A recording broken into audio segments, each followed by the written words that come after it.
Hi everyone, welcome to my new channel. This is going to be a bullet journal expedition starting in January, as all my organisational projects do. Hopefully this one's going to go on for the entire year and not fizzle out to a pathetic stop around March or April. Fingers crossed I can keep it going. I've been doing some lettering for a while now and attempted a couple of monthly spreads, but this is the big one. This is the one where I'm going to be checking in every day, making sure everything is up to date and keeping up with my spreads as and when the months appear. So, first things first, this is my bullet journal. I bought it from Tiger. It cost about £4, so I'd say that was pretty reasonable for a bullet journal. It's quite similar to other hardback notepads. For example, the notepad beginning with L, whose name I can't pronounce, and I'm not going to try because I'm just going to embarrass myself. But it's a similar setup. Elastic cover binder, 2 page finder tassels. It even has the useful pouch at the back, which I have been storing a ruler in. As it is a pre-designed bullet journal, it does have helpful spreads and calendar ideas in the back. I think this is really helpful for people who are starting out with bullet journals. It gives them a little bit of inspiration and some ideas for what to put in there, because it can be difficult to think of things sometimes. Likelihood of me using it, pretty slim. There's a lot of stuff in here that I already know, but everyone has to start somewhere, don't they? My bullet journal belongs to me. If it does grow legs and walk away, hopefully someone will bring it back to me. So there's my email if it ever does end up in the lost and found. The start of the journal, much like everybody else's, a key, events, appointments, the same old nonsense, and as stolen from Amanda Rachley, man alive, I love her, the cheat sheet. I am terrible at being able to count the point markers across. I always lose count. It'll take me 4 or 5 times to get to the exact place that I want, with pencil markings everywhere. Hopefully this bad boy is going to help me see the last of that. 2019 at a glance, hopefully quite simple. Didn't really want to put a lot of colour in there. Got the floral wreath with the bubble writing for 2019 and some sparkly washi tape, just picking out the accents on there. The future planner, events and reminders. Again, this is basically an info dump, so I didn't want it to be too fancy. All the information from these pages will eventually end up in the monthly spreads, so there really is no need to go over the top. Again, for goals and finances, just very basic information. As you can see, the washi tape has left some interesting yellow lines on the opposite pages, which I'm not overall happy with, but this isn't a page that I'm going to be visiting on a regular basis, so hopefully I can put it to the back of my mind and not get too stressed out about it. Moving on to January, we have a moon theme. So all the pages, moon and stars, little quotes such as this one from Mark Twain: "Every man is a moon and has a side which he turns to nobody." It's very deep. This journal is very deep, okay? The January planner, again, very simple. Opted for the baby blue colour for this theme. It matched with some winter snowflake washi tape that I already had. I thought it looked pretty cute. Again, this is just really at a glance so that I can see what appointments I have when I'm at work, when I'm at uni, just to keep track that it does get more elaborate later on. Gratitude reminders, as always, looking for the bright side in every day. I'm on day 5 and 5 nice things have happened, so I think we can call that a pretty positive start to the year.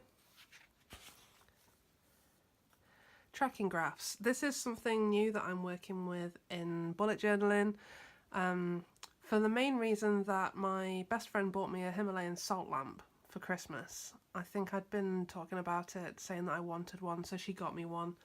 And the benefits of one of these lamps, supposedly, is that they can help improve your sleep and that they help to eliminate the issues that cause allergies. I'm someone who doesn't sleep very well, and I have a face full of snot in the mornings. Disgusting, I'm sorry. So I'm going to keep a track on these and see whether having the Himalayan salt lamp in my room at night helps to counteract either of these issues.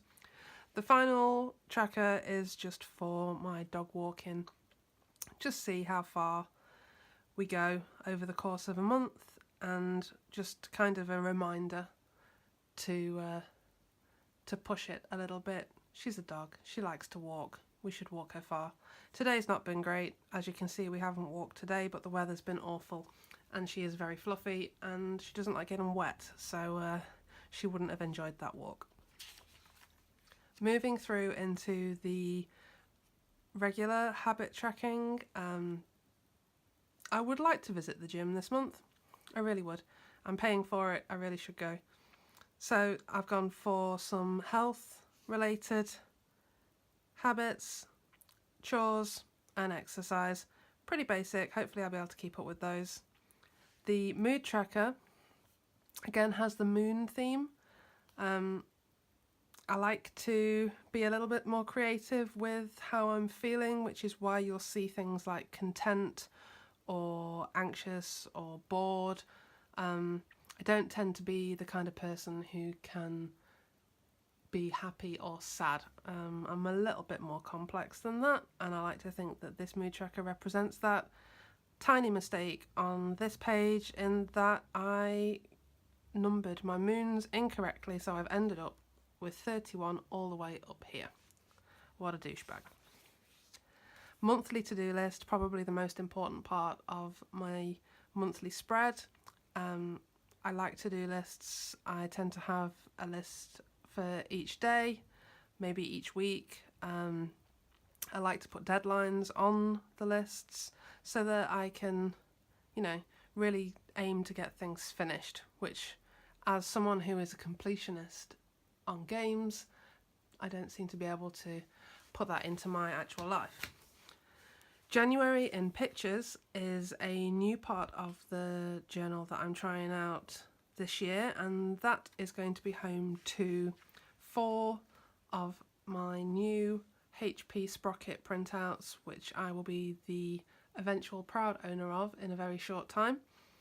I think having some visuals in there with reminders of happy events, or just something that's made me smile or feel thankful for something in the month, is going to be like a really nice addition to the journal. It's also going to be the first time that I've really stuck something in to the pages of the journal, so that's going to be new. The daily run through of each week is again pretty basic, just with gold accents on the stars, same moon theme working through. And again, another moon quote, this time by William Shakespeare at the end. Do not swear by the moon, for she constantly changes. Don't we all? January playlist. This is another new addition. I am hoping to try and listen to some more new music this year. I do tend to get stuck in a rut where I listen to the same bands and the same music over and over. So really trying to listen to some new bands and try and experience a little new music this year. As for movies, TV and books, I'm just trying to keep a track on what I'm watching, new things, series that I'm completing. As you may have noticed on the to-do list, all the way back here, I would like to finish watching Mr. Robot. So hopefully that's going to appear in here by the end of January. Finally, I've been aiming to do a daily doodle, purely because I like to have a visual representation of something that's happened that day. For example, on the 1st of January, it was obviously New Year's Day, and this is a awful representation of Big Ben chiming, following through to yesterday, where in the 4 hours that I had off from work, my lovely other half made me a cup of coffee without being asked, because I'd said that I was tired. What a sweetheart. So this is it. This is the beginning. Hopefully it will make it through to the end. I really hope that it does this time. It's quite disappointing when I don't get to the end of these things, and by having my own creative planning sections, hopefully I'll be more likely to stick to it, because it's custom designed for me at the end of the day. I've never been that great with pre-planners or diaries, so fingers crossed this is the one. I've had a great response on Instagram to the photos that I've been uploading, which is why I've done a video. Please leave your comments and your suggestions, any tips, or if you feel like there's anything on here that could have been improved. I really enjoy receiving constructive criticism and learning about how that I can do better. But be nice, you know. Don't hurt the baby's ears. It's a newborn. It's not ready for the internet, I don't think, just yet. So let's treat it nice. Look forward to seeing you again soon, hopefully with February's planner, possibly, depending on the response that I get to this. It could be a plan with me, but who knows. Thanks for watching, and I'll see you soon.